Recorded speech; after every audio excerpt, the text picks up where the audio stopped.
Welcome back to another loose nut printing video. In this video, we're going to be starting the cube conversion, so let's get into it. So the first thing we're going to be doing is breaking down the old hot end. First thing we're going to be removing is the heat cartridge, and the next thing we're going to be removing is the temperature sensor. The reason for this is the new tool hot end, I should say, I'm using is a E3D style clone, and it does not have any threads in the neck. So now with the temperature sensor and heat cartridge installed, the silicone sock can go on, but I did make a small little mistake. The heat cartridge has to go on a different side. So now with all that, we can start getting the tool head built. And the first thing we're going to be bolting together is the X carriage. And the X carriage requires 3 M3 by 40 socket heads. Unfortunately, I could only get button heads, but that's going to be the theme of this build. Thankfully, my local hobby shop, Ultra RC, had M3 by 40s in stock, or I wouldn't have been able to bolt this sucker together. And the one thing I will recommend is don't clamp it tight when you're getting your proximity sensor bolted in, due to the fact the wire does slip through the top channel a little bit. You'll see right here that how it slips through, and so it's best to get the proximity sensor in first before bolting your X carriage together. But once the sensor's in, you can get the screws nice and tightened up, and with them tightened up, we can now move on putting M3 by 16 socket heads in, and that's what holds the sensor in. You've seen me slip in the little 3D printed bracket that goes in the back, and that has some M3 heat inserts, just like the X carriage. Everything's on that is getting threaded in that's M3 has an M3 heat insert. So now with those nicely snugged up and in their place, you can see that they're not poking out, so that's good. We can now get on to the actual tool head. So the first thing we're going to be doing is putting the hot end into the hot end cage that also houses the fan ducts. So you can see here that I have moved the heat cartridge to the opposite side of the temperature sensor. And the two screws here are 2 M3 by 16 socket heads, and that's all that holds that in from the back side. And once the ones on the back side are in, you can get the front ones on. That's, you'll see right away here. And I was just making sure to get the hot end aligned before getting the two back screws clamped down tight, because once those are fully down and snug, there's no way to rotate this hot end to get it squared up. So now with that done, we can slip it onto the X carriage. And the two bolts that are on the X carriage already are M3 by 16s, and these are the M3 by 40s I was just mentioning. These are also supposed to be socket head, but I could only get button head. But they'll still work, not as great as a socket head due to the fact the socket has a bit more meat on the head to help stabilize everything. But this will work and won't really make much of a difference to my knowledge. Now with the tool head, or the hot end, bolted onto the X carriage, we can now move ourselves on to getting the next part of this puzzle together, and that would be the extruder, or sorry, getting the Capcom tubing put into the hot end. That is simply just slips in, and all it needs is 10 mil of meat or material above the printed surface. But now with that, we can actually get onto the extruder. And this, I'm going to be doing a Clockwork 2 extruder, which needs a NEMA 17 pancake stepper. And you can see the difference between the two. The one on the left there was a regular size NEMA. The one that I'm using is a pancake.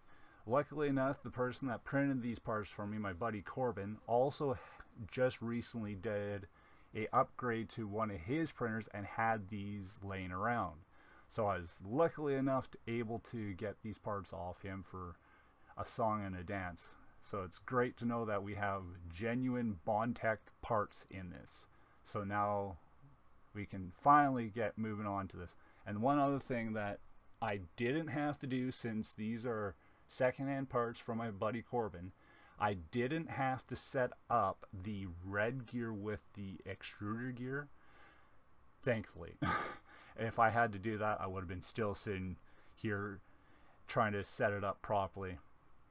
But now, with that little step, one thing we didn't have to do, we just have to get the motor gear on to the motor, and that's supposed to be 3.2 mil above the surface of the motor. But all I did was I put the gear on, put the back half of the extruder on, dropped the secondary drive gear, and just meshed it by eye. Made it a whole lot easier. And then once that was all done, I was able to just move on to tighten everything. And this screw here is an M3 by 8 socket head. All the screws that are supposed to be used on this are supposed to be socket head. I should say that now. Now I'm just double checking to make sure that my eyeballs did get the alignment right the first shot around. And well, looks like I did. Now I can slip on the top half, and well, wasn't paying attention and I tried to put the piece upside down on.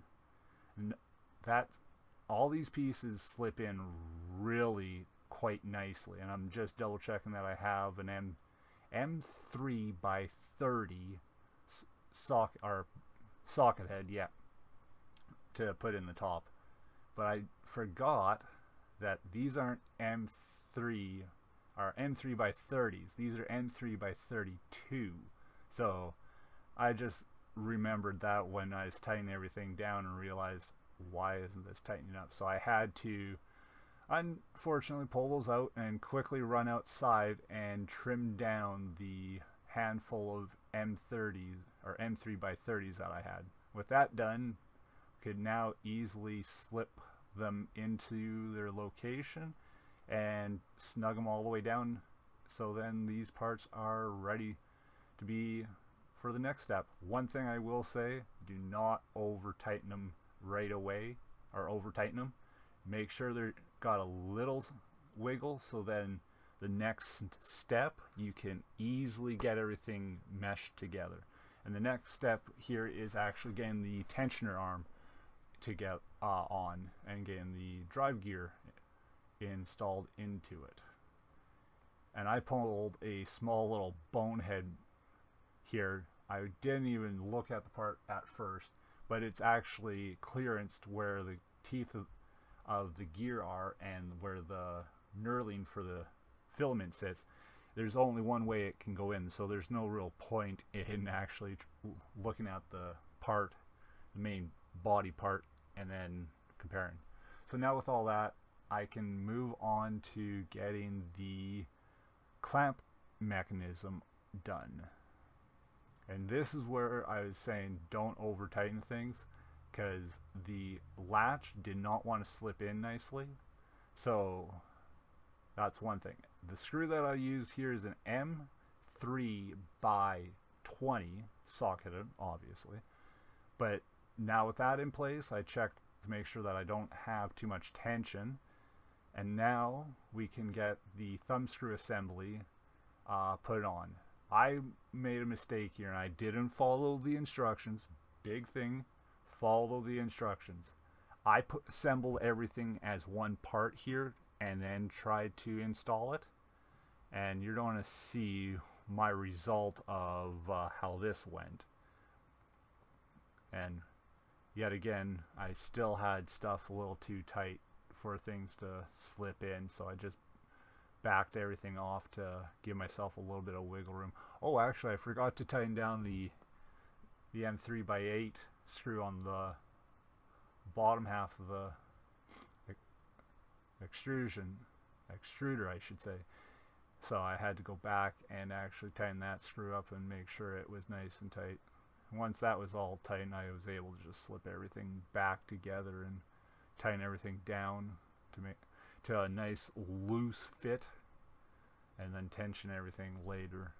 So that's what I'm doing right here quickly, making sure that I don't over tighten anything, and everything's good to go. Just checking that I didn't get that over tight, and looks pretty good.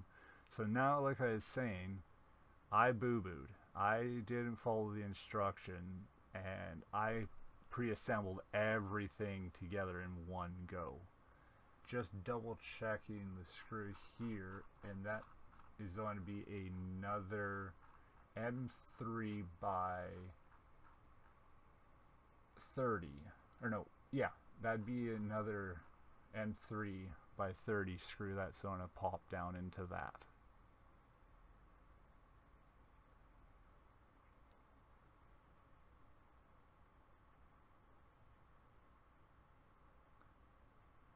And then with that now in place, you can see the two halves get pulled together nicely, and just loosen it off a little bit so it has free movement. And this is where pre-assembling everything bit me. Due to the fact of the gear being a little bit larger on the motor side, the actual clip arm actually can't slip in when it's fully assembled, so you have to wrestle it into its home before actually threading it or attaching it to the other side. It took me a few times to try to get it in there properly, just because of how tight everything is in there, but eventually, fidgeting around with it a little bit, I was able to get it in there, and you just seen it slip into its home. Now with it sitting in its proper position, you're able to now get the tension screw assembly into where it's supposed to go. And there you go, you see it just threading nicely into its home, and unclamping it, and there now it pops in and out. Just double checking that I didn't mess up the print, and no, it didn't look like I had done any damage. So I just put it back together and make sure it lines up properly and meshes. And actually, I shouldn't have done that where it pulled it all the way open. It just needs to butterfly open just a little bit, so then you can get the filament in here. So you'll see here that I'm going to actually do it wrong again and open it all the way. And I was just actually double checking that the filaments actually don't all line up with the gears in the bottom. You can see it there just a little bit, that the filament is engaging with the first extruder gear. So now that's sticking all the way through. We can clamp it down tight, and now with it tight, we can give it a little twist of the gears to see how the filament extrudes, and it looks pretty dang good. Engagement on the filament looks good. Pretty happy with how it's gone together. It's going to be a really nice piece to use once it's up and running. Now we can get the wire cover on, and that's just simply held on with an M3 by 8 socket head that's held right into the side of the extruder, just like so. Doesn't really add a lot, but it's a nice little piece. Now with that done, we can get it clamped onto the X carriage with the hot end, and that just slots in so nicely. That's the one thing about this build is, wow. You can see the little slots there, and then the little keys there. Yep, they just slot in together to make sure you got a good alignment. With those slotted in, now we can get our M30 or M3 by 30 and an M3 by 20 put into the back, and that's all that holds the extruder onto the X carriage. At first I was kind of weary about it being on the flimsier or weaker side, but no, it's stoutly attached and don't have to worry about anything wiggling. Now with those two pieces attached, we can move on to the final thing, and that's going to be getting the fans built, or the fan duct top and the fan for the hot end. And the top fan is going to be a blower fan. That's a 40 by 20 blower fan. I got these off of Amazon, just something cheap, probably not going to be the greatest. The noise is probably going to be up there, but we have to pull it apart because I didn't realize, you don't want to see here, but the two halves, the front half snaps onto the back half of this fan, like you're replacing the piece that you just pulled off. It's wow. Voron's development team really gotta say, wow, their design is remarkable. My buddy that printed these parts for me, for his machine to be able to keep that contrast or consistency of quality is unbelievable, and I'm grateful for my buddy Corbin printing these parts for me without any hesitation. So now with the fan put in, we can easily get the fans screwed together, and those require a M3x16, and they are threading into plastic, so there's no brass insert here, so you got to be careful on how tight you get these. And the first, if you notice that the one screw I was having a little bit of issue with, there was a bit of a lip on the actual fan itself, so I had to just push down firmly and twist the thread screw into the front, but making sure I didn't over tighten it, and was nicely snugged, and couldn't be happier with the alignment of everything. Very beautiful piece. Now with that done, we can move on to the lower fan, and that fan's for the hot end. And you see that this fan's got 3 wires. This is actually a PWM fan, and yeah, there you go. You can see the quality again, how tight that stuff is. It just slips in. But like I was saying, I'm using a PWM fan for this because that's all I had around. So all I'm going to do is simply trim off the yellow wire flush with the side of the fan, so then there's nothing it can touch. And then I'm going to nip off the plug also, since these wires do have to be extended from the tool head. I don't have a PCB that these plug into that are on the side of the tool head. So now with that all situated, we can get a piece of filament slipped in.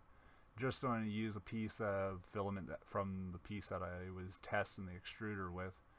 Probably should use some ABS, but since I don't print with ABS, I only print with PLA. All I had on hand was PLA, so that's what I used. Now with the fans assembled, can simply get this bolted together with some M3x30 socket heads. One thing I will remind you again, guys, if you're building one of these, don't over tighten things. Just make sure that they're snugged to the point where you can take 2 fingers on your tool, just lightly snug it up that way, so then you don't over tighten anything, because it can get really simple. And one of the cool things with this tool head I just shown there, how easy it is to pop off your hot end. Literally pull up the 2 M3x40s off the bottom and the thing slips out. These 2 screws holding the fan down are just simply 2 M3x12 socket heads that simply hold the fan on. And well, here we go, guys, the completed tool head. I slipped some wire sleeving over the heat cartridge and temperature sensor just to clean it up to make it a little nicer. But that's it, guys, for this episode. Thanks for watching. Have a great one. And don't forget to comment and subscribe. See you later.